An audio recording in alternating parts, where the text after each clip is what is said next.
నమస్కారం. నా పేరు శ్రీరామ్ శర్మ. తండ్రి ఎట్టి పరిస్థితుల్లోనూ పిల్లలకి మెయింటెనెన్స్ పే చేయాల్సిందే. ఒకవేళ పిల్లలు విడిగా ఉంటే, నాకు డబ్బులు లేవు, నాకు వచ్చే డబ్బులు సరిపోవు, నీకు వేరే వ్యాపారాలు చేసుకోవాలి, నాకు సంపాదన శక్తి లేదు అని పిల్లలకి మెయింటెనెన్స్ ఇవ్వకుండా ఎగ్గొట్టడానికి వీలు లేదని ఉత్తరాఖండ్ హైకోర్టు ఒక తీర్పు ఇవ్వడం జరిగింది.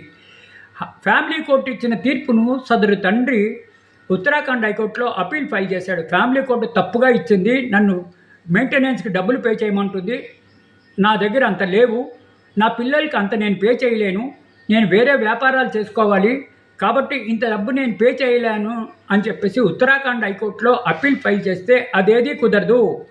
మీ కన్న పిల్లలకి మెయింటెనెన్స్ మీరు పే చేయాల్సిందే. మీరు అన్నం తిన్నా తినకపోయినా, వ్యాపారాలు చేసినా చేయకపోయినా మెయింటెనెన్స్ మీ పిల్లల్ని మీరు చేయాల్సిందే.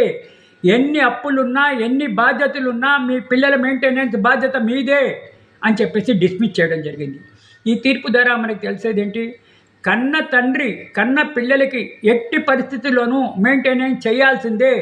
నా దగ్గర డబ్బులు లేవు, నా దగ్గర నేను సంపాదించే శక్తి లేదు, నేను వేరే వ్యాపారాలు చేసుకోవాలి, వచ్చే డబ్బులు సరిపోవు అనడానికి వీలు లేదు అని ఈ విధంగా హైకోర్టు కూడా ఉత్తరాఖండ్ హైకోర్టు ఆదేశాలు ఇవ్వడం జరిగింది. కన్న తండ్రి ఎట్టి పరిస్థితుల్లోనూ పిల్లలకి మెయింటెనెన్స్ పే చేయాల్సిందే అని.